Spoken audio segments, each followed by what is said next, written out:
Mga kapuso motorista, magpagas na dahil may nakaambang big-time oil price hike sa susunod na linggo. Halos 5 piso kada litro ang aasahang taas presyo sa mga produktong petrolyo. Yan ang balitang tinutukan live ni CJ Turida. CJ? Chris, nandito tayo ngayon sa isang paradahan ng mga tricycle dito sa Perez Boulevard sa Barangay Pugot Chico, Dagupan City. At batid na ng mga kapuso nating tricycle drivers at operators ang nakaambang big-time oil price hike sa susunod na linggo. Posibleng pumalo sa 3 pesos ang dagdag presyo sa kada litro ng gasolina, 480 naman sa kada litro ng diesel at 440 sa kerosene. At sa mga oras na ito, mga kapuso, Chris, alamin natin ang saloobin ng mga kapuso nating tricycle driver. Magkakasama natin ang TODA President na si Ginoong Derek Garcia. Magandang hapon, Ginoong Garcia.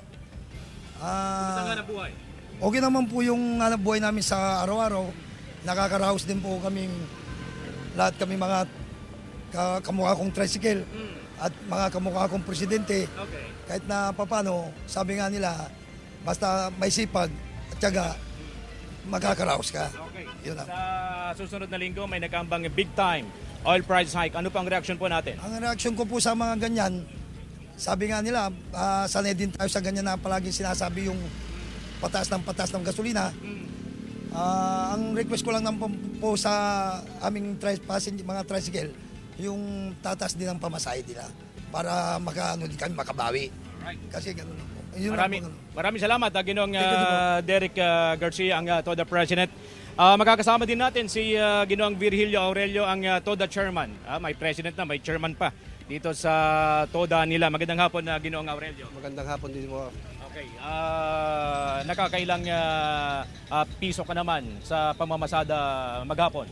Magkano kinikita? Sa ngayon, medyo lumiit, mga 400. Maswerte na kung maka 500 kami sa ngayon. Kaya pang tustos lang sa araw-araw na pagkain. Yun, yung malit ngayon ang kita, hindi tulad dati. Next week, may oil price hike. Anong reaction ninyo? Ganon. Pasakit na naman sa mga tricycle driver yan. Lalo na mga bawas kita na naman sa amin yan. Bawas din sa mga baon ng mga bata namin yan. Kawawa talaga. Pahirap na naman. Alright. Maraming salamat, Ginoong Virgilio Aurelio, ang TODA Chairman. Magandang hapon po. Nauna nang sinabi, Chris, ng Department of Energy o DOE na ang isa sa pangunahing dahilan ng pagsirit ng presyo ng produktong petrolyo ay ang nangyayaring iringan sa pagitan ng Iran at Israel, na kung saan naka-aapekto ito sa global shipping. Nauna na rin sinabi ni Pangulong Ferdinand Marcos Jr. na mamamahagi ng fuel subsidies ang pamahalaan bilang tugon sa nakaambang oil price hike. Yan muna ang latest. Balik sa iyo, Chris. Maraming salamat, CJ Turida.